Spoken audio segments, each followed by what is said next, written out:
విశ్వమాజనని జిల్లెలమూడి అమ్మ మాతృశ్రీ అనసూయాదేవి.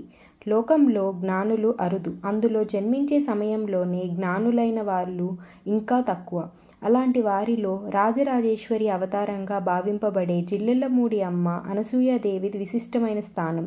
నీవెవ్వరు అంటే నేను అమ్మను అన్నది.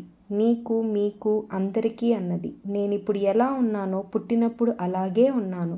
అవగాహనలో తేడా తప్ప నేనెప్పుడూ ఒక్కటే అన్నది. నేను సాధన చేయలేదు. ఏది వచ్చినా ఆనందంగా భావించడమే. పిల్లల్ని కని వాళ్ళ పోషణే నేను చేసింది.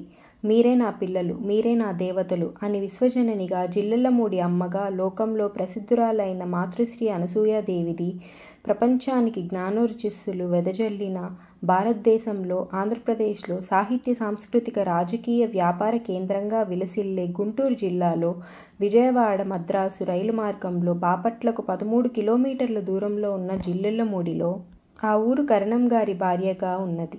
అమ్మ ఉన్నందువల్ల ఆ గ్రామానికి పేరు ప్రఖ్యాతలు వచ్చినవి.